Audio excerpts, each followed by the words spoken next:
How do you kind of combat that?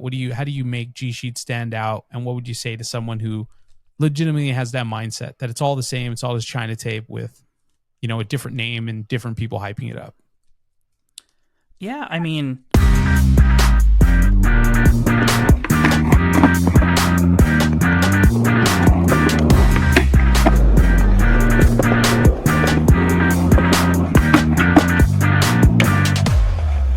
welcome back to another episode of the Bigspin podcast. I am Chris, you are you, and today we are talking to someone who's been supplying the fingerboard community with some quality grip for the better part of a past decade. Some might even consider him the godfather of yellow backing grip tape with a border. That's a big claim. I'm here with Ish, all the way from New Mexico. This is the founder of G Sheets. How's it going, buddy? it's good, man. How are you? Hey, man, I'm pretty good. Like that little intro there? Yeah, that was sick. Happy to be here, man. Hey, man, that's a big claim. When I was doing this, I was like, yo, I already know that if it's not like totally true, somebody's going to feel some type of way. Yeah, it's a big claim. With a border. Hey, man. Yeah. We got to do it. Well, listen, thanks so much for being on the pod. Ever since you found your way back to the community, which was November of last year, so you've already been back a year. And we've connected. Obviously, my first thought was like, I know he's an OG. I know he's been doing it for a while, so we got to get him on the pod. And I'm happy that it lined up this way because I feel like in just the past couple months, you've already you're on version 3 of tape? Yeah, we're on V3 right now. V3. You got we got the bushings that just dropped. You got the nuts, pausing the nuts, but yo, you're killing it. So I'm stoked that we can sit down and do this. Yeah, man, for sure. I'm happy to be here. Hell yeah. Let's do this. So obviously you're someone who's been around the community for a while, but to a lot of people, I think that being that you just kind of relaunched a year ago, I think to a lot of people, you're just kind of, for a lot of people, you might seem like a new brand, like you just launched. Right. But obviously that's not the case. So I want to obviously talk about, your history in the community when the brand became the brand. But here on the Bigspin, I like to give some context as to the person behind the brand. So if it's cool with you, a couple questions about early life, and then we'll talk fingerboarding. Is that cool? Yeah, for sure. Hell yeah. And let it be known that this is only our second in-person interview. So you're actually in New Mexico right now, right? Yeah. What part of New Mexico right now? So I live in a little town called Clovis, New Mexico. We're like 6 miles from the Texas border, so it's more Texas than New Mexico, but been here for a couple of years. So you could just take a drive and get some Texas barbecue. Yeah. Damn. Literally, it takes like 15 minutes to get to the next barbecue spot. Being that you're out in New Mexico, are you familiar with Weasel Rat? I am, yeah. How close are you? I mean, because I know it's a massive state. Not so Donnie's based in like the Santa Fe, Albuquerque area, so it's about 3 hours from me. So damn. Okay. So I've been out there one time to sesh with them, and it was super fun, but it's kind of hard to get out there because it's a little far. All right. Well, listen, let's dive in. We'll talk about it. We'll talk about G Sheets. First question, with that being said, where are you originally from and what was it like growing up there? Yeah, I'm from a little town called Artesia, New Mexico. It's kind of like a football town. So okay. I grew up skateboarding and I wasn't really into sports, so it was a little different, but I love my hometown and I'm always happy to go back and visit. Hell yeah. I don't think I've ever even heard of that. I know we have an Artesia here in LA. So Artesia is, so you've heard of Carlsbad, like Carlsbad Caverns, and then you've heard of Roswell, New Mexico, where the alien crash was. Oh, my dude. Artesia's smack dab in the middle. That's great. Yeah. See, when I lived in Berlin for a while, my dad would always be like, yeah, we got to go to Roswell. As a kid, it's dope. But then when you get older, you're like, come on. All the blow up aliens everywhere. Yeah, they're everywhere. The street lights are like little aliens too. And yeah, the McDonald's there, it's like a UFO. It's hell yeah. sick. They really get into it. What were you like as a kid? I know you mentioned like it's like a football town. And obviously with you being into skateboarding, sounds like from an early age. What were you like as a kid? Did you lean more to like the creative side of things? Did you like being outdoors? How did all that work out for you? So when I was like, before skateboarding, I was kind of like a little nerdy kid. I was big on video games. I was on the GameCube and the PlayStation 1 every day. Dude, GameCube is crazy. Aging yourself on the pod. Yeah. Dude, what'd you play on GameCube? I was a big Super Smash Brothers guy. Oh, come on now. That's neat. Played a lot of Pokemon. I had like the little Game Boy player, so I would plug in my little Pokemon GBA games onto the TV. Oh, dude, you just Those are like my two big ones. Hell yeah. Were you a big Game Boy kid? No, I actually never had a Game Boy. Dude. That's why I had like the Game Boy player for the GameCube. Okay. So I would like buy all the games and play them on my TV. Hell yeah. Well, there you go. Let's do this. Obviously, at some point, fingerboarding comes into play, right? But for a lot of people, I think like a gateway into fingerboarding, it's safe to say that it's skateboarding. It sounds like that's kind of like your case here. Is that right? Fair to say skateboarding came before fingerboarding? Yeah, skateboarding came before fingerboarding for sure. Hell yeah. Let's talk that then. Let's do some skateboarding talk. When did you first get into skateboarding, and what was that like very first like moment where you kind of just discovered skateboarding? What was that like? So I got into skateboarding in 2006, and my cousin, he had like a World Industry skateboard that someone like gifted him, but it had like the nose like broken off. Mm-hmm. So it was like a complete with like Spitfire wheels and Grind King trucks, and it was a World Industries deck. Hell yeah. So like we always had like Walmart or Kmart skateboards. Yeah. But this was the first time we ever had our hands on like a professional skateboard. Hell yeah. So we just took turns riding that up and down the driveway. And then in 2006 for my birthday, I got my first skateboard, and it kind of snowballed from there. Like I was just obsessed. Hell yeah. Dude, when you said Grind King, I'm like, so many people grew, like, you know, obviously you always hear about like independence and stuff like that and ventures and stuff, but man, Grind Kings hit. Yeah, Grind Kings are the OGs. They hit, bro. You said it was like a big football town, but obviously growing up skateboarding, was there like a huge skateboarding scene in the area, or were you kind of like a lone wolf? There was like a little scene. Like there was a couple of guys that were a little bit older than me, and they skated, so we always looked up to them. Yeah. But then like as I started skateboarding, like kind of like 6th, 7th grade, you kind of meet all the other skaters in town or in your grade, and then you start skating with them, and that's kind of how it went. Hell yeah. When you were skateboarding, was it always like real casual, just kind of skating with the homies? Or when you talk about like, you know, it's obviously snowballing, did it get deep like, yo, I'm trying to go pro? So I did want to go pro. I was skateboarding pretty heavily, and I did pick up like local like shop sponsors, and I was kind of like, I don't know, I guess I got better a lot. I got better more quickly than a lot of my peers. Yeah. So I was kind of first and foremost, I was kind of the kid that would like claim stuff. Feel like, oh, I did a kickflip yesterday, but you guys weren't there to watch me. Dude, and then there you go. At least you can admit it now. Yeah. You know what I mean? And then one day, people like called me out. They're like, there's no way you did that trick. We're going to go to the skate park after school, and you're going to show us. And like the whole day at school, I was like, oh no, I have to go prove that I did a tray flip today.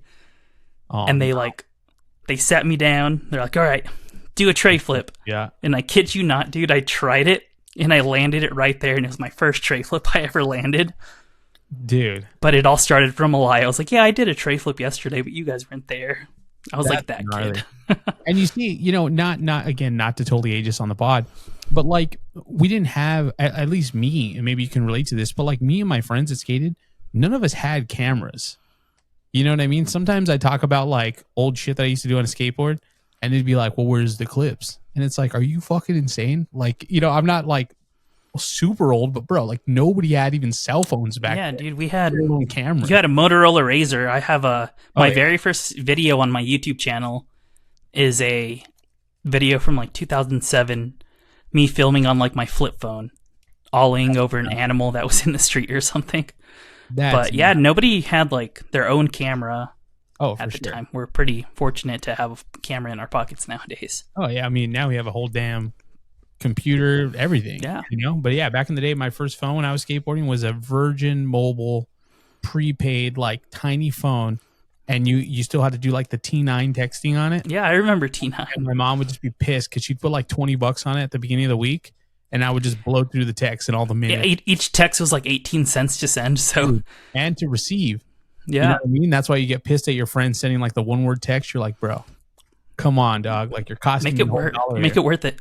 I know, man. Who were some of your favorite pro skaters growing up, and what were those brands that you were really into?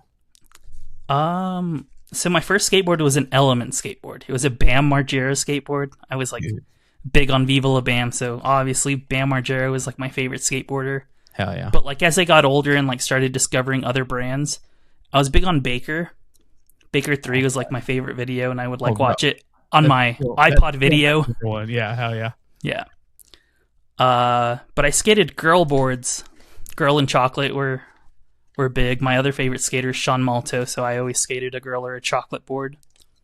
Oh, hell yeah, dude. There's one Malto graphic that I feel like, and I don't know if this is like, well, now it's probably an older graphic, but it was like a Jungle Book style graphic. I don't know if you recall that one, but dude, I wanted it so bad. That was like right at the end though of like when I was skating. So I wasn't really like trying to spend money, but I just remember thinking to myself like, bro, like I want that graphic so bad. The one that got away. Damn. You know what I mean? Yeah. Talk to me about the Tony Hawk games. Did you have a go-to player?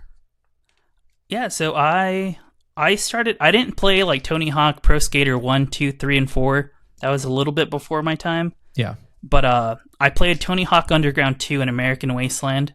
So I always played as Bam Margera. Oh, hell yeah. Yeah. He was my favorite skater, so. Hell yeah.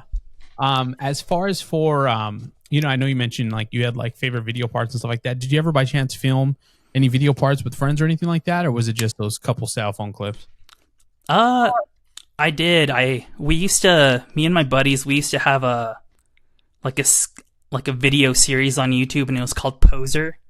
And I think we did 4 iterations. So there's 4 like little video parts. If they're not privated on my YouTube channel, there's 4 out there. But there's one that's still public on my YouTube. If you guys can find it, good luck. Dude, we got to go on a deep dive after the pod. But it's my first and last name, and then 2010. So it's just like, it's basically just me kickflipping everything, because that was like my go-to trick. Cool. Yeah, I think we talked about this the other day, but oddly enough, kickflips were not my strong suit. I could fakie flip almost every single try. See, that's crazy. Fakie flip is so hard. I still can't fakie flip to this day. For some reason, kickflips were not like, I would always do like where it was like the flip, and I would land with the front foot like right behind the tail and the front foot on the board. You know what I mean? But you could fakie flip. But I could fakie flip, no problem. That's crazy. No problem. That's nuts. And you know, it's just one of those things, just the way it goes. Let me ask you this. So obviously one thing I like to ask on the pod, and we've done it pretty much every time now, is if skateboarding wasn't really a big part of someone's life growing up, do you think that it is possible for them to fully love and appreciate fingerboarding for what it is? Yeah, I definitely think you can. Because, I mean, a lot of people grew up, like they played Tony Hawk, or like more recently they played like the skate games. Yeah. So a lot of people like get into fingerboarding because they play the skate video game. So I definitely think you can like appreciate fingerboarding even if you weren't a skateboarder growing up. Hell yeah. And I feel like now it's funny enough, with the new skateboard or new skate game, dude, I feel like everyone the week it came out started new Instagrams for their skate clips. Oh, really? I haven't seen that. Oh, dude, there was so many. It was like, don't want to spam you guys here, so go follow my new. And it was like their fingerboard name .skates or like. Oh, that's sick, dude. Like that. I played it. Yeah. I'm not a big gamer these days, but I did download it, and I probably put like an hour or 2 into it. Yeah. I just like, my mind races. I can't sit there and just play a video game for that long. No, 100%. I'm the same way. Like, so Jake and Christian will always want to play Fortnite, right? And so I'm like, okay, like I guess I'll download it and give it a shot. You know what I mean? And maybe it's I think Christian mentioned that it's because I was playing on a PS4, so like the servers are a little slower. Oh, maybe. But once you die, it takes you like 3 to 5 minutes to get into another lobby, and it's like my brain cannot. Like, I lost interest so fast. But it's crazy because like I can watch people play video games all day. Like, I think that's super interesting, but I just don't like doing it myself. I don't know. I'm telling you, man, it's just the way that the brains work. Because you know, if you saw the stuff that I subscribe to on YouTube. Like, I follow so many shoe people, like they like resellers, you know what I mean? And I know I don't own any of those shoes. I'll never buy any of those shoes, but I love watching the resale videos. And then on TikTok, I just love watching people resell Rolexes. Oh, it's crazy. Have you seen that dude? I don't know if it's like acting, but he has like a store and people like walk in and like Fast flip. talk crap. I maybe it's like a kind of like a little scrawny dude. He's like, oh, and he has this little calculator. Oh, I can be at 10,000, dude. And they're always like, "F you, dude." Yeah. So my wife is just, I mean, total side note. My wife is just always like, "Why do you watch that?" I'm just like, bro, like it's just, I don't know. Like I just like stam on fucking Rolex videos. It's crazy. So I love it. All right, let's do this. Let's reel it in. We're getting off topic here. In regards to just kind of wrap up your skateboarding history with a little bow. What's your current situation with skateboarding? Are we still actively skateboarding? What's the situation? So I try to skate when I can, but I haven't really skated like actively in like the past year or two. Yeah. During the pandemic, I broke my foot skateboarding. So and weird. So it was like a 6-7 month healing process, and it was my right foot, and I'm goofy. So my flick never fully came back. So I skated switch for a really long time. Damn. But then my local skate park got torn down, and they replaced it with like a god awful like prefab park. Yeah. And it just wasn't fun anymore. Like I hated all the obstacles, so I kind of stopped going and kind of died down. I'll skate flat ground in like my driveway every now and then, but dude, that's I'm wild. not actively skating. It's like, yeah, I just skated everything switch. Like Yeah. you lost me at switch. That's insane. And those prefab parks, the sound of those things is just enough to make anyone stop. Clunk, clunk, clunk. Yeah, it's metal. I was telling Grindright, who does like the metal obstacles, Mm-hmm. like, bro, you should do a park like that. Like there's parks. Everyone makes parks, right? But if you're fingerboarding, like a prefab fingerboard park, that's clever. Crazy. That's clever. Yeah. Hell yeah. When you stopped skateboarding, though, I think we had like a similar story the night when we were talking. How like right when we kind of transitioned away from skateboarding, we kind of transitioned into music. Is that right? So I've always been like super into music, but I don't like play music. No. Were you ever in a band? I was in a joke band kind of back freshman year of college. Me and my buddy, we like created this band called Beyond This Time. Beyond This Time. And we had one sesh. We had like, he was the drummer and I sang, and then we had he played bass. We had a buddy that did drums, and then we had a guitarist. And they decided they wanted to be a ska band instead. So I was like, oh, I'm not about it. Yeah. But we had like one sesh. There you go. Hey, man. The ska band in college is actually insane. Yeah. Let's do this. Let's transition to fingerboarding. What was your early fingerboarding experience? Was it like most of us, was it tech decks or was it straight to wooden fingerboards? What was that first experience with fingerboarding like for you? So it was definitely tech decks. I mean, growing up skateboarding, you like, obviously you're going to see the tech decks at the department store. So you're like, oh, this is cool. This is the skateboard I'm riding right now. So we like all had tech decks, but I didn't know you could do tricks on them. And I think you've mentioned it too. Like we collected tech decks, but I didn't know you could do tricks on them. Never occurred. And then a new kid, like a homeschool kid, showed up to school one day. Like he went from homeschool to public school. His name was Alan. Alan, shout out you if you're watching this. Yeah, right. Shout out Alan. He shows up and he was a skateboarder. So like we would skate, and during lunch, we all had our tech decks and we were showing them off. And he like walks up to us and he's like, "Oh, cool, tech deck." And he grabs it. He like takes it out of my hand. And I had my skateboard sitting on my lap. Yeah. And he does a kickflip over my trucks. No. And it blew my mind. I was like, what? So I went home and I YouTubed fingerboarding. Yeah. And I found like Mike Schneider, Black River, and then Gary Chin. I don't know if you remember Gary Chin. No. Gary Chin. I love kickflips.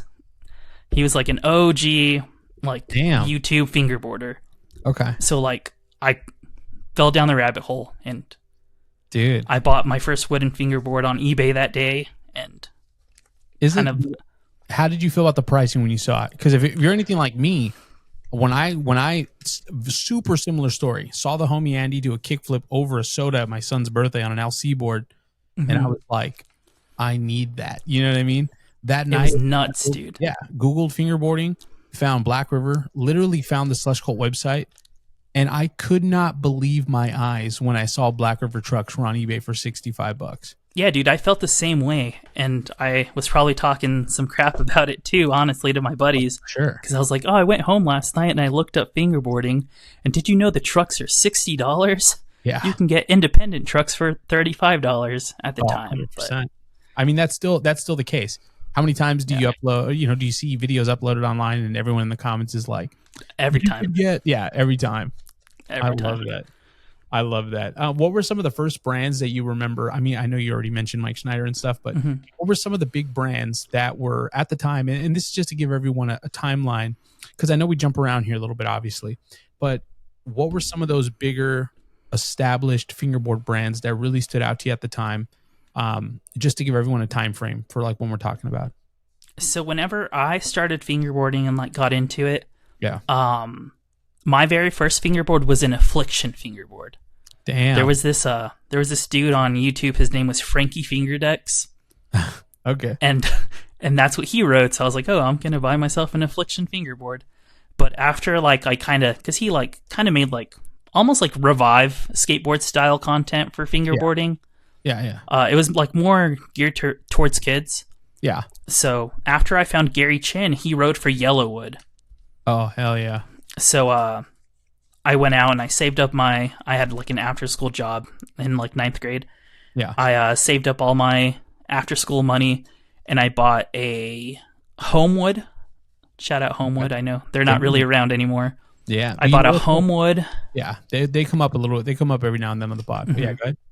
I bought a Homewood with Y trucks, and then I got oak wheels, and I still have those oak wheels, and they still perform fine. Damn. But I don't have the Y trucks, and I don't have the Homewood anymore. Unfortunately, dude, that's an ad in itself right there for oak. Yeah, you know for sure. I mean? That's crazy. You know, when it comes to Y trucks, I got to be honest. I've never been into the fact that you have to have like a different tool. Like I think I've owned one set, and I lost the tool. And I game over. Yeah, I literally had to strip the nuts out, and then like when I traded them, the guy had to like trade me less because there was no screws. You know what I mean? I was like, bro, dude, I bought a pair of Y trucks recently, like within the last like 6 months. Yeah, and I guess on his website you can like choose, like instead of like the inverted Kingpin, he has like a standard edition too. Yeah. So that's what I got. But even the lock nuts are a different size. So I'm like. Yeah, you still have to have the tool no matter what. You gotta have it. Yeah. Shout out Y trucks though. Yeah, I mean, there you go. When you first discovered fingerboarding, the community aspect of it. So now you already discovered like the whole brands and stuff like that. But talk to me about discovering the community, right? Because obviously you sound like you're already from like a small town. Right. At this point in the story, are you still in that small town? What's the fingerboard community like in that area? Like, how do you start discovering that there's more than just yourself out there who's fingerboarding? And Alan, shout out Alan. Shout out Alan. It was just YouTube, man. At the time, like Instagram wasn't a thing yet, so like you kind of find like the YouTube fingerboarders with 300 subscribers. Hell yeah. So that's kind of like the scene back then. But can you imagine if like fingerboarding was big when MySpace was big? Dude. I miss MySpace, low-key. Dude, I actually think I had a picture of a fingerboard on my MySpace. That's a flex. That's crazy. Yo, did Mike Schneider have a MySpace? Probably. I don't know. I'd imagine he did. I think he's around my age. So. He had some pretty wild tweets. I didn't even know he had a Twitter. Oh, bro. I've never looked at his tweets. Oh, man. I'll do that after the pod, actually. Bro. Yeah, he's crazy. As far as for your local area though, because obviously I know you're online, but you're saying that was there not like a scene in your area? Or what? It was just me. Like I was the only dude that had like a wooden fingerboard at my school, because it was like 9th grade. Everybody started driving and everybody got cars, so we had fingerboard in science class, but that's about it. But everyone still had tech decks. I didn't meet my first in-person fingerboarder till like 2014 maybe. Damn. Yeah. You're just doing your thing. Talk to me about ramps and stuff like that, because a lot of people that have like early stories like that, they're setting up like cardboard ramps and stuff like that. Was that you, or what was your situation with ramps like? I never really had any ramps. I would fingerboard in like my sink. Oh, dude. It's like a bowl. But I mostly did just like flat ground. I feel that. Or like I had like I traded some kid on in YouTube DMs. Yeah. Like I traded him like a redemption deck, and he sent me like Damn. some like janky metal rail that he made in like almost like a cash and mail type situation. All right, you send me the deck first, and when I get it in 2 weeks, I'll send you back mine. No tracking. But I ended up getting it. Dude, but yeah, I had like a little flat bar, and that's all I had for like ever. Hell yeah. There's people that come on here and they tell stories about like when you would send money to like a random address and you just kind of hope that in 30 days you got a board. Dude, I got burned for like $40 for some Y trucks from YouTube DMs like back in 2010 or something. That's crazy. I'm telling you, once you get burned like that, like you never forget. Like Jake will still till this day talk about how he got burned for a woob, which now you're like, why would you ever send money thinking you're going to get a woob? But I guess at the time, it wasn't as, sought after. And yeah, to this day, he'll tell you that he got ripped off for a woob. It still bothers him till this day. Damn, pour one out for Jake's woob. There it is. Let's do this. Let's kind of transition here over to G Sheets. Because at some point, right, you're fingerboarding, you're part of the community. And at some point, you kind of have the idea, hey, I want to start something. I want to do this. So walk me through that moment. Walk me through that timeline. Like, what year is it? What's going through your mind? Where do we get to where you're saying, hey, I want to launch my own company? So, like, the inception of G Sheets started in, like, 2017. Yeah.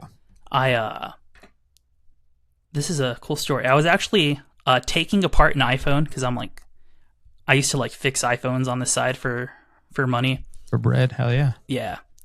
And there was a little piece of foam inside the iPhone, and I felt it. And I was like, whoa, this kind of feels like fingerboard grip tape. So, like, I kind of did, like, a deep dive, and I was able to, like, source, like, what this material was.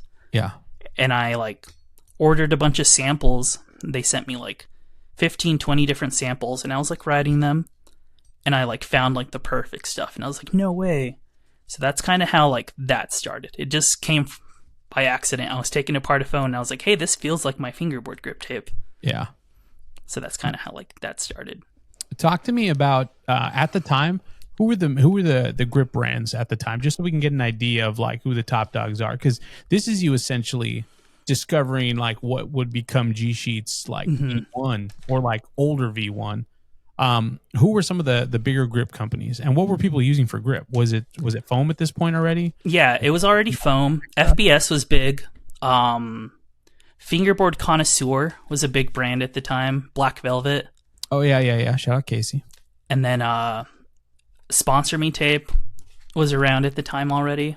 I love that. We actually that was kind of... Yeah, I was talking to him recently, actually. He mentioned that. Hell yeah, it's going to be sick. But yeah, go ahead. Sponsor Me tape, and then there used to be a brand called Idol Fingerboards, and they had a fingerboard grip. And then Chems was like they were coming up as well, and they had their fingerboard grip. So that's kind of like what people were using at the time. Hell yeah. Okay. Sounds good. And okay, so then you discover that the stuff inside your iPhone feels like, obviously it feels good. But give me that idea. Like, what was the idea to say, hey, like, I'm putting this out? What was that like to instead of just keeping it for yourself, you decided, hey, I'm going to start a company? Yeah. So what happened was I already had like a fingerboard page, but it wasn't called G Sheets or anything at the time. It was just like Ish Fingerboards or something. Ish Fingerboards. Okay. And I was like posting little edits and stuff. So I had a couple followers, like maybe a couple hundred. Yeah. And I was talking to my buddy Justin Chubbs V3, I think is his Instagram right now. Okay. And I reached out to him because he's like super good. And I was like, hey, like at this time I already had like samples. Yeah. And I was like, hey, I have this stuff. Can I send it to you to try out? I just need a second opinion. He's like, yeah, for sure. So I sent him like my samples. And when he gets it, he's like, dude, this is kind of like FBS. And I was like, oh shoot, really? So at that point, that's kind of when I was like, okay, maybe I'm onto something. So I pulled the trigger and I placed like a big bulk order. And I guess it just went from there. Talk to me about the name. Talk to me about G Sheets, because obviously it's, when you think of a tape company, like you kind of like till this day, I think Sponsor Me tape has probably the coolest name. That's a sick name. Yeah. Sponsor Me tape. Who else has a sick name? The Secret tape. I thought that was dude, I went through a whole like obsessed with the secret tape phase. But yeah, I don't, there's not, so everyone, my point is everyone kind of goes with like something tape, something grip, and you went with sheets. I love that. I did. Give me the backstory behind G sheets. So the G in G sheets actually doesn't really stand for anything, which is kind of funny. I initially wanted to call the brand Good-ish Tape because my name is Ish. And I was like, oh, it's good-ish. It's fine. Like, yeah, good, not great, kind of. Yeah, no. But then my buddy Justin was like, hey, dude, I'm not going to lie. That's kind of lame. Good. And then we're just like bouncing ideas back and forth. Oh, let's try this. Let's try this. And he was like, what about G Sheets? So shout out Justin. He actually named the brand. Damn. Like, G Sheets. I like that. So I like the shout outs. I changed it from Ish Fingerboards to G Sheets FB. Okay. So that's kind of how G Sheets was born. Damn, dude. That's actually pretty fire though, that it doesn't have a meaning behind it. Yeah. I was thinking it was going to be like something, but just to be like, yo, no meaning behind it. I love that. Let's do this. When at the top of the pod, I kind of mentioned that some would refer to you as like the godfather of yellowback group tape with a border, and not to put him on blast here, but that person was Jake PFB. So just to give you a little backstory. Shout out Jake. Yeah, just to give you a little backstory. Before you even started posting again in November, we were in my garage right here, right behind us on that couch. And I don't know what we were talking about, but Jake had mentioned G Sheets. And he went on to tell me that like it was some of the best tape he's ever used, and that like he loves that tape, and just was going on and on about it.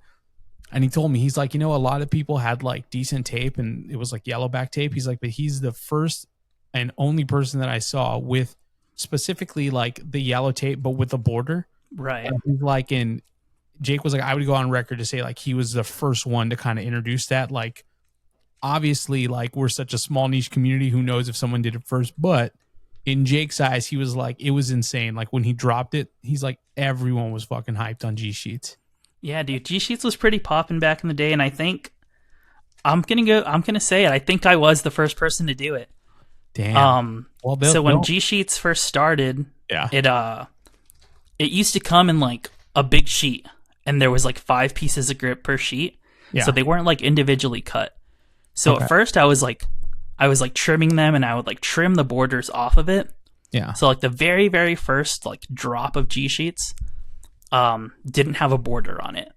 Okay. But then I kind of figured out that it was like easier to peel off the corners. Okay. So after I ran out like my first like however many I had, I asked the manufacturers like, hey, can you trim this for me? They're like, yeah, but it's still going to have the border. And I was like, great, keep it. We want the border. Yeah, we like so my next batch was like with the yellow border. And like we ran that for like 6-7 drops probably. Like it was selling out pretty quick. Hell yeah. When you first launched the company, obviously there's other grip companies at the time. Mm-hmm. Obviously now there's way more grip companies than I'd imagine there was back then. But did you kind of have a hard time launching the brand and getting people to try your grip because you were kind of so far disconnected from like major fingerboard scenes? Or what was that like? How did you get G Sheets in the hands of like someone like Jake PFB, someone who's like in SoCal? Dude, it kind of like the very first time I like did a drop, it sold pretty well just because I already had like a couple hundred followers on my Instagram from like posting edits and stuff. Whenever I did my first drop, people like were immediately already kind of like buying it just because they like knew who I was. Yeah. And then it was just kind of word of mouth at that point. Like, oh, have you tried G Sheets? You should check it out. Yeah. So it wasn't really like per se. It was kind of harder this time, like the relaunch this year, to get people to try it out again. But the initial one, and like I was kind of like surprised. Like the Instagram grew pretty quick. Okay. Did you have after I launched G Sheets? I did. Okay. It was gsheets.bigcartel.com. I didn't have like an actual like website, but that makes just sense. a storefront. Hell yeah. I like that. Speaking of Jake PFB, before we go too far away from it, I understand there's a little history there with a Christmas story about Jake. Yeah. So I was a big fan of Jake's, like back when G Sheets first started. I wanted him to be on G Sheets, but we had kind of like a stacked team. He was on Decatur and Sponsor Me Tape right after. Hell yeah. So like whenever a spot opened up on the team, he's like, "Oh, I'm already on Decatur. Sorry, man." So it was a bummer. But a funny story, and I hope Jake remembers this. Shout out you, Jake, if you're watching this. Oh yeah. So I get an order, and it says Jake Sims. Jake Sims. So I'm like, oh, sick. So I DM him and I'm like, hey, dude, I'm packing your order right now. Thanks for the support. And he's like, oh, I didn't order anything. And it was around Christmas time. I guess Mama PFB had ordered some G Sheets for like a stocking stuffer or something. Yeah. Because he like comes back to me. He's like, I asked my mom. I guess she ordered some for me for Christmas. LOL. Oh, man. Shout out Mama Sims, dude. She's so rad. That sounds like something she would do. She's super supportive of Jake's fingerboarding. Yeah. Good old but yeah, Jake. man. I love it. I'm a big fan of Jake. Like I knew him from way back in the day in 2018. So it was cool to like randomly see him on my TikTok one day. Like, Jake PFP, what? I know him. Doing it again. And funny, we talked about this on his pod, is a lot of people don't realize like Jake P's an OG as well. You know what I mean? Because when he started doing it again, like a couple of years ago, it again to a lot of people, it felt like he just came out of nowhere. Even to me, I was like, "Who the fuck is this guy?" And then it's like, man, we became friends. Then it was like, "Oh, like you've been doing this for years."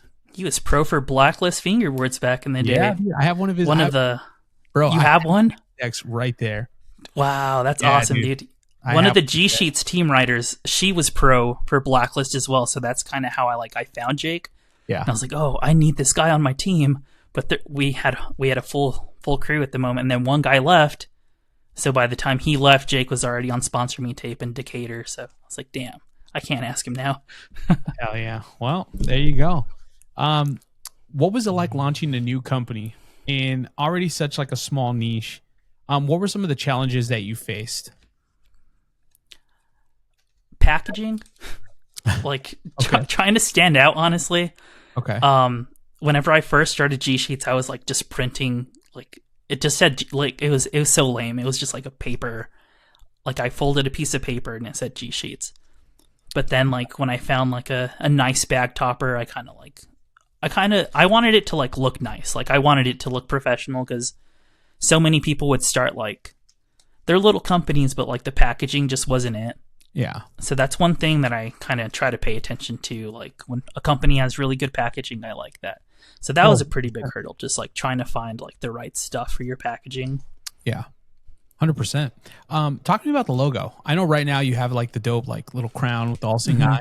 Was that like always the logo or where does the logo? It was. So that logo that we have now, my fiance actually made it for me like after I stopped G Sheets the first time.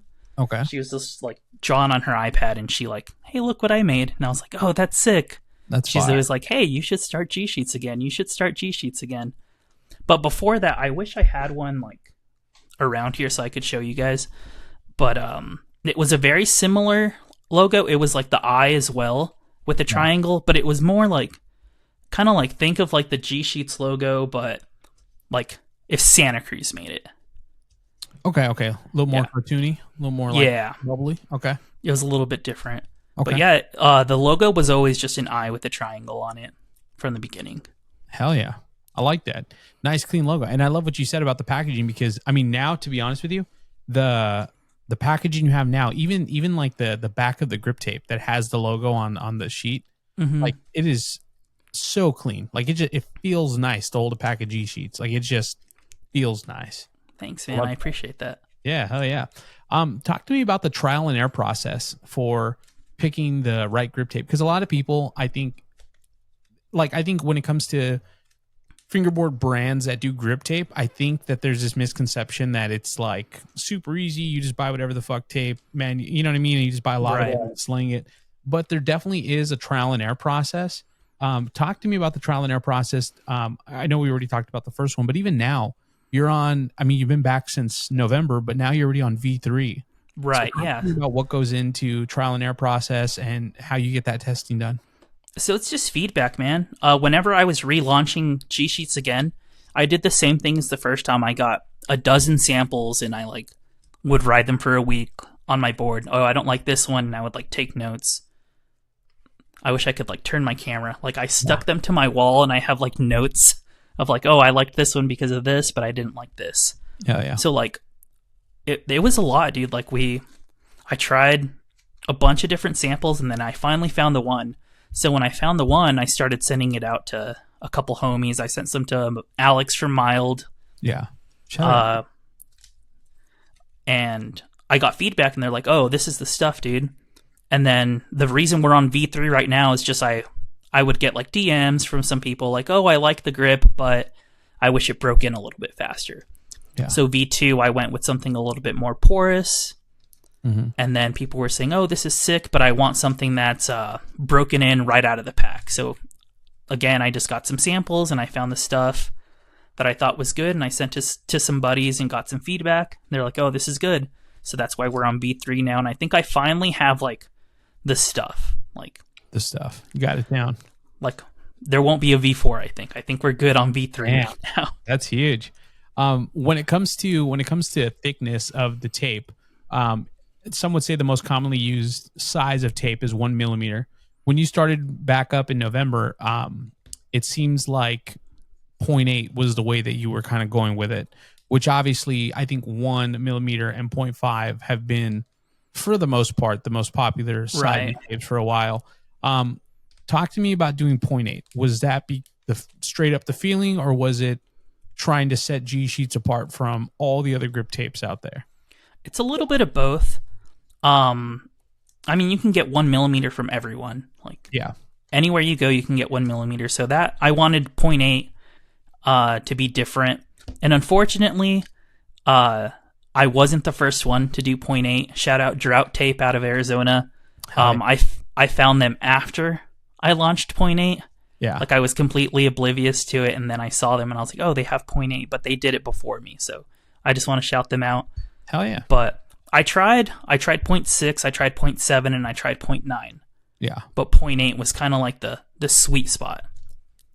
0.9 sounds crazy. You almost wonder, like, do you feel that? You know what I mean? It's like one. I couldn't. It felt like 1 millimeter, honestly. But 0.8 was where it's at. And I didn't want to do 0.7 because I think Black Cat Skinny Tape by Chems, they already had that. So I didn't want to bite them. So I found 0.8, and I was like, you know what? This feels good. I sent it to some buddies, and they're like, oh, yeah, this is it.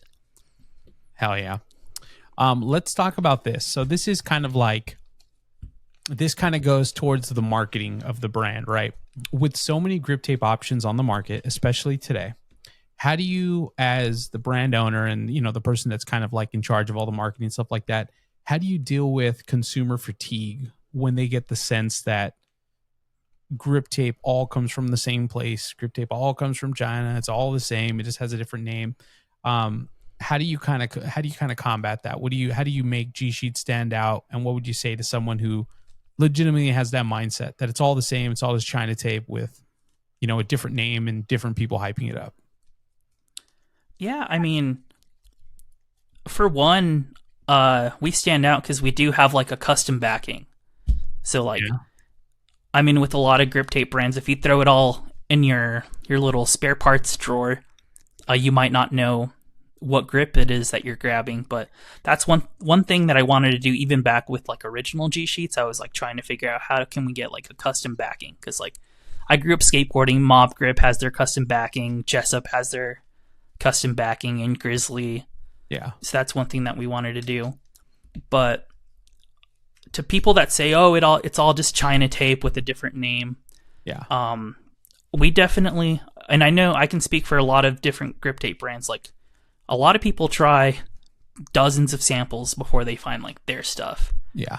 So if you think it's all just China tape, you might need to try a bunch of different grips, because I have a stack sitting right next to me, and like that tape is different from Dungeon Crawl. Dungeon Crawl is different from D Sheets. Hell yeah. So.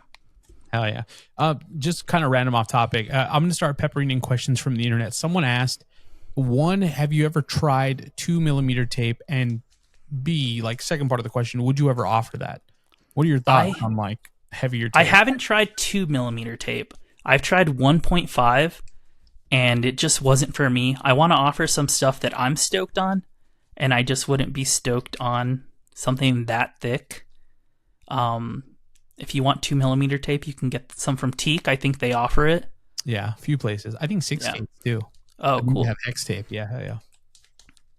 I like that. Let me ask you this. So another question from the internet here, and this kind of goes into the previous question in regards to marketing. But someone says almost every tape brand on the market uses the same advertisement, no break in time, 3M backing. I think that what they're asking is, how do we know that is true when it comes to all grip tapes, including G sheets? So the previous iterations of G sheets, I never advertised as like no break in time, and I know a lot of companies do. But this new G sheets, I think, and I've heard from a lot of different people, that it feels pretty good right out of the pack. So I mean, just place an order and try it out. Try it out. That's the only way you can know, you know? Hell yeah. Do you ever feel pressure to essentially up like the marketing behind it, like really like push a gimmick behind, not so much a gimmick, but to really push the tape and give it a brand because there are so many other grip tapes? Or do you think that like your tape speaks for itself? You know what I mean? That's something I could be better at. I very seldomly post. I'm big on stories, but like I don't do a lot of hard posts. Yeah. So I feel like I'm not really marketing it that much. I feel that. Internet wants to know, who is your top 3 grips without naming yourself? So who's on your let's do that. Who's your big 3 of grip tape? FBS. Okay, FBS. FBS was like, it's the gold standard. Yeah. I'll still rock a sheet of FBS if I have it. Yeah. I don't just ride G sheets. I do like that tape quite a bit. Oh yeah, that's my ish. It's my jam. I do like that tape. Slush God, he did a good thing with that. Oh, hell very yeah. good. And I'm gonna say, Goblin Grip by Dungeon Crawl. Oh, dude, shout out Manny. I was just telling him about it the other day, and it's funny. Yeah, it's very good. Those are like my top ones. That tape. Goblin Grip, even Core Tape is so good. And then you had recently sent me a pack of I don't know if it was, I'm curious to know if what you sent me was V3. I definitely got to try some out V3. So V3, you'll know V3 because it has like the G Sheets logo. The old stuff only had the little Crown Man on it. Okay, after the so pod, V3 has the G Sheets logo on it. If it's not the script 3, logo, we got to get some 3. We got to try it out. Yeah. Let's do this. Right now, the topic of gatekeeping is really hot in the fingerboard community. As far as like so many people have comments about it now. There's been like many pods going back as far as like from pod 2, where I talked to Dylan from Awful, and anyone who's a maker, anyone who does a product, whether it's tape, wheels, ramps, decks. I always kind of would like to know, like, their thoughts on sharing information, essentially gatekeeping. So here's the question for you. It says, if someone reached out and said that they really loved your grip tape and they wanted to know your exact supplier or manufacturer, do you feel obligated to share that exact information? Why or why not? So I won't. Okay. I won't. Like, if just some random Joe, hey, I bought a pack of G Sheets and I like it and I want to start a brand, I'm probably not going to tell them, oh, go here. This is who I get my stuff from. Right. But I'm more than happy to tell friends, like people that have been supporting me, people that like I talk to on a regular basis. I'll be like, hey, if you want grip, I can get you in touch with someone and they can like do something for you. But I think gatekeeping is kind of like a necessary evil a little bit. Okay. In the community. I feel that. To the people, though, that would hear that, though, and say that gatekeeping essentially stunts the growth of the community, how would you respond to that? And I don't think it does, because if you want to start a brand, you're going to do like I did. You're going to do like Sponsor Me Tape did back in 2018. You're going to go on Google and you're going to find the 84th page on the search results until you finally stumble upon something. Like, yeah. If you want it bad enough, you're gonna like find out how to do it. Like even with like deck making, I think I was just listening to the pod with Jet and ET and Manny. Yeah. Like like a rounding technique on your decks. Like if you want to know how to do something bad enough, you're gonna Google. I think that's what ET said. You're gonna find it. Yeah, you're gonna figure it out.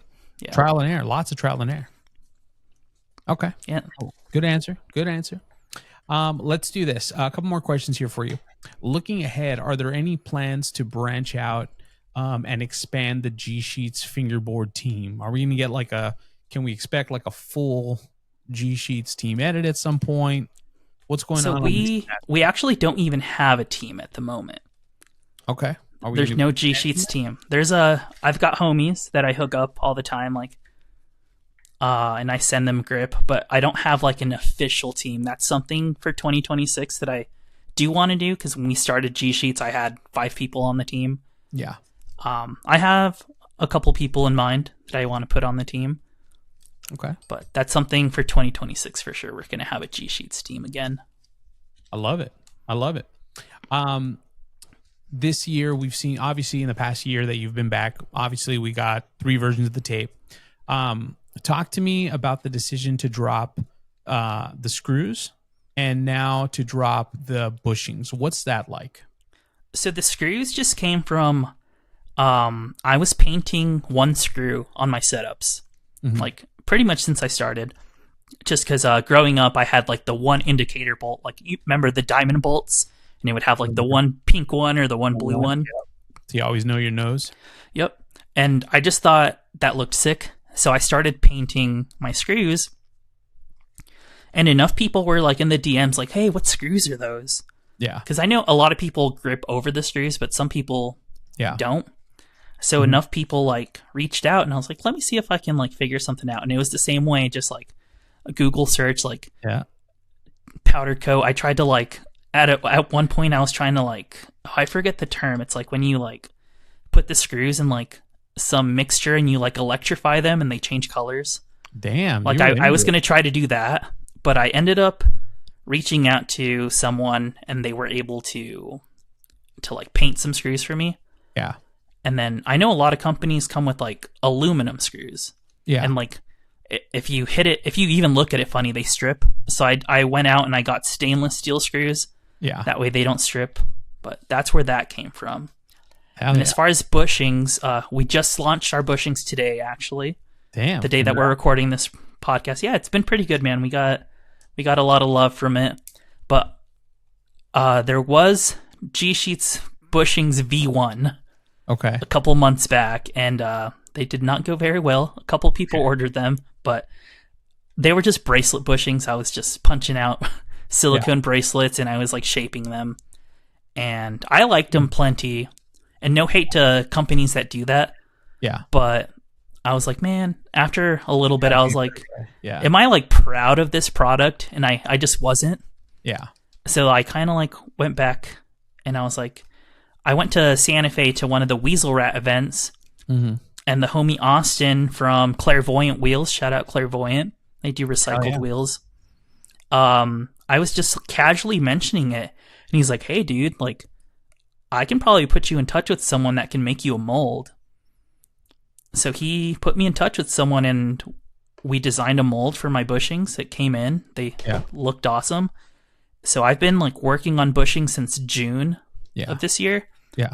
And we just now are launching, because I was like sending them out to people, like getting feedback, or, oh, I need to change this. I need to buy this tool. And I finally got to the point where I was like, I think these are ready. And I mean, for the past 6 months, if you ordered from G Sheets, you got a free set of urethane bushings with your order, because I was just like testing them out. And I would put on the order note, check out the bushings. If you like them, send me a DM. So I was like getting feedback from people that way too. And that's where the bushings came from. And a lot of people like them. I'm really stoked on them. I'm really proud of these. So hell yeah. Jed has a set. The night that we filmed his pod, I was able to try them out, and I told you I need a set. Need that white set, because man, they feel nice. Yeah, shout out Jet. He I sent him some, and he was like, dude, these are great. He gave me really good feedback. Hell yeah. And Jet's the one you want feedback from. He's definitely not, I mean, he's not going to sugarcoat it. Exactly. And so if you know, if Jet tells you got a good product, you got a fucking good product. question from the internet: are we going to see G Sheets travel in 2020? They put 2027, but 2026 for Fingerboard Con or Rendezvous in April?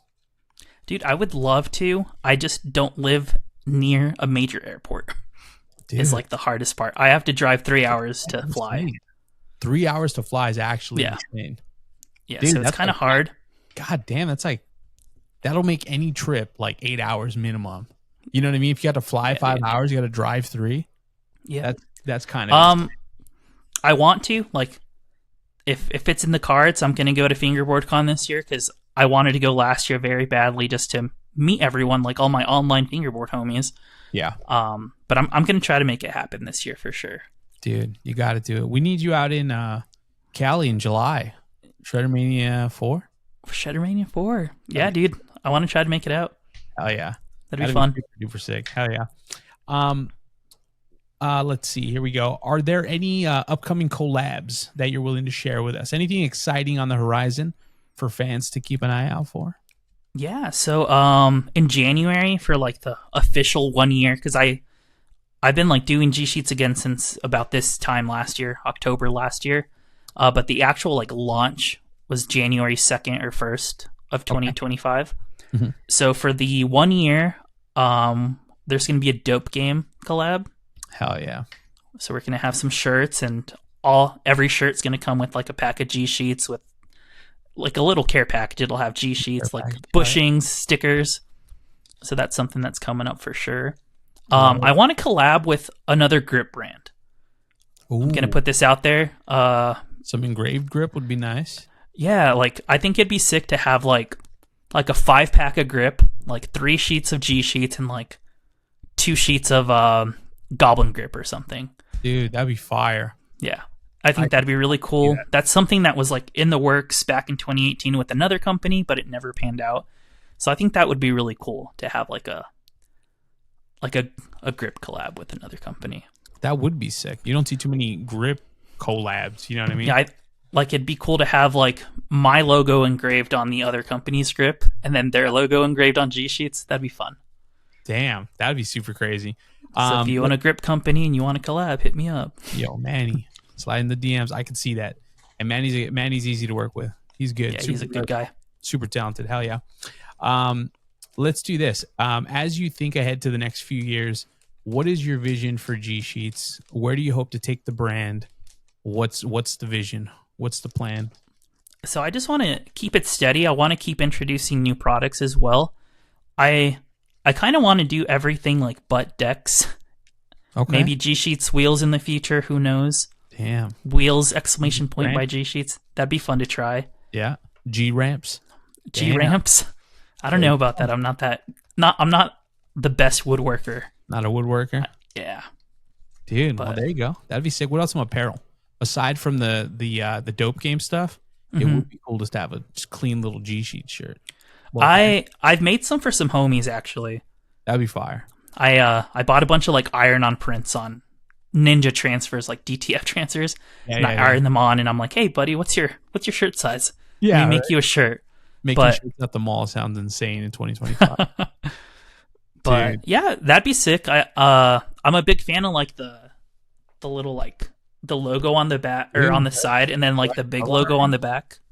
Yeah, to write love on our arms. That's like the Warped Tour days. We were talking about that the other day, dude. We have like, man, we would have been homies back in the days going to Oh, for sure, man. I have every emo record you've ever listened to back there. I know. We were talking about that the other day. That's crazy, man. And the other day I was wearing the Panic shirt. Oh, yeah, I was wearing a Panic at the Disco shirt. We just got to do a whole nother pod and just talk music. That'd be great. Dude, that'd be fun, actually. Hell yeah. Let's do this. So obviously we've talked about your skateboarding, your fingerboarding. We've touched on the brand. Let's ask a couple questions about you as a fingerboarder, and we'll kind of wrap it up here. What is your current setup? What does it consist of? I have 2 setups. Okay. My main setup is an Urban 34 millimeter Collier. Okay. With Black River trucks and Daytona Records wheels. I'm a big fan of Daytona Records wheels. Oh yeah. But I'm also a big fan of Collier. Yeah. And then my second setup is a Nosco deck. His NS3 mold. Okay. Is his NS3 mold is like right in between a rural and an urban. Oh, that perfect middle spot. Yeah, it's really good. That one also has Black River trucks and Daytona Records wheels. Okay, keeping it the same. I like that. I like that. What are some of who are your current sponsors, if any, and dream sponsors? So I don't have any sponsors. Damn, we got to change that. I know, dude. Dream sponsors, probably Collier, man. I'm a big fan. I've been a big fan of Collier since 2018. This is my first Collier from back then. It's a unique Collier collab. There you go. And then you were just showing Christian another board, right? I was, yeah. Christian made me he put a Collier graphic on a whoop for me way back in 2018. He's like, dude, I didn't even remember that. That's sick. I know, dude. Yeah, hell yeah. That's super fire. All right, so that's your dream sponsor for boards. What about trucks? Dream sponsor. Black River trucks. Hell yeah, there you go. Okay, and what would you say for wheels? Daytona wheels? Daytona Records wheels, yeah. Oh yeah. What about tape? If it wasn't G Sheets, yeah. Probably Goblin Grip for sure. Hell yeah, dude. I could see Big that, fan. bro. Hell yeah. If we hand you the aux cable right now, what album, what artist, what song you put it on? What am I putting on right now? Right now. I've been real big on this band called The Home Team right now. Hell yeah, there you go. So I'd be playing some The Home Team. Check out their song Loud if you haven't heard it yet. It's real funky, real fun. Damn, gotta check that out. This is here just because I know that you probably have a good answer to this. Give me like your favorite like breakdown from back in the day. My favorite breakdown? Favorite breakdown, bro. Oh. Everyone has that one breakdown when you hear you know it's coming. When you fucking hear the little bell. Ding. Oh, since you mentioned the bell, I was a big Memphis Mayfire fan back in the day. You know how they had the cowbell in all their songs? Yep. So just anything from their album The Hollow. Like that takes me back. Dude, that album, start to finish, cover to cover, is banger. Insane. I'm so glad you said that. I feel like we're ending on a high note. God damn. All right. Perfect transition to what is your favorite Taylor Swift song? Taylor Swift song. Come on now. I'm going to go Stay, Stay, Stay from her Red album. Holy shit, the Red album. I was not expecting that. That's a good album. Was not expecting that. That's a great fucking album. There you go. That's a fun song. Hell yeah. Fun album. Biggest supporter in life. Who is your biggest supporter? Shout out my fiance, Ashley. G Sheets would not have started back up if she wasn't like pushing me to do it. Yeah. Because she was always like, you need to start that back up. I know you liked it. Because I never stopped fingerboarding. I just like wasn't paying attention to it. Okay. And she like whipped up that new logo for me and she's like, you should start it back up. And it was like probably a whole year after she made me the logo that I finally was like, okay, let's try this out again. So my fiance, Ashley, shout out her. I love it. Shout out fiancés. Here we go. Here's a fun one. A little classic on the pod. Fart and waste it or burp and taste it? Fart and waste it or burp and taste it? Yeah. Burp and taste it, I guess. There you go. Hey, man. I'm the same, bro. I'm the same. Get that little extra taste. Here's what we're going to do. I'm going to go ahead and read some questions from the internet. A majority of them were answered in the pod, but a couple stragglers just didn't find their way into the pod. We're going to ask you now for them. And then what I'm going to do is I'm going to go ahead and hit you with some back and forth questions. So for these, looking for short answers. Mexican food or Asian food? Asian food. I like that. We kind of touched on this in the pod, but if you just have a few words for it, someone says, is it true that all tape is from China? No. Good. Let's see. We talked about this. Mint FB, shout out Mint FB, says, could you describe the process of going from version 1 of G Sheets to version 3? I believe we covered so it was just customer feedback. Also, shout out Mint. I know him IRL. He's a cool guy. Oh, there you go. You know what? When I was in Utah, I have a memory. I think I met him, but it was like there was so much going on. I wish I would have like chatted with him more. But next time I go back, we got to chop it up. All right, go ahead. It was just customer feedback. just people saying, "Hey, I love your grip, but I would like it more if X." So I was just kind of paying attention. All right. Let's see. This person said, "Who's your personal favorite all-time fingerboard brand?" My personal all-time favorite fingerboard brand. Dude, I'm gonna have to give it to Collier. I'm just such a fan. Dude, hell yeah. Great boards, great guy. Here's the last one from the internet, and see if it makes no sense to me. See if it makes sense to you. It says, "How'd you get the exclusive deal with Run It Back? Like you're the only thing he sells from the source." Dude, shout out Nick. He was just a fan of the grip, dude. Like, he placed an order. Like, one time he placed a huge order, like 5 packs, and before we even had like a deal, he was just giving people G sheets like out of his own stock.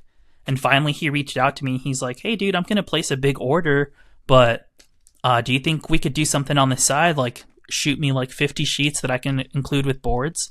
And I kind of love what he's doing. Like, it's kind of like the FB sell Instagram page, but like less sketchy. Yeah. And I was like, "Yeah, dude, for sure." So we just started doing just little orders here and there. And then finally he reached out and he's like, "Hey man, like, would you be down to sell G sheets on the site and your screws?" I was like, "Yeah, dude, for sure." So we cut a deal, and shout out Run It Back. I'm a big fan of Nick. I love what he's doing. Hell yeah. Providing a service we didn't know we needed. Yeah. There you go. All right. Back and forth. No nuance. So no backstories. Here we go. Switch or nollie? Nollie late flip. Love that. China grip, Amazon grip. Amazon grip. All right. Tacos, burritos. Tacos. Cats or dogs? Both. Oh, perfect. You know, when I wrote that, I was like, he's going to say both. I fucking love that. Black River, Dynamic. Black River. Black River or Delhi? Black River. Netflix or YouTube? YouTube. Taco Bell or Del Taco? Del Taco. Smash, Marry, Kill, Jake, Slush God, Christian from Collier. Damn. Yeah. Marry Jake. Okay. Oh, that's reasonable. That's reasonable.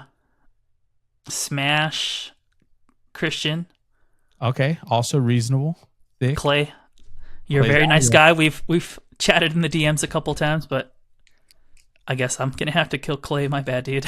No, listen. As long as you kill him last, so we can watch you do the other two, I'm sure he'll be stoked.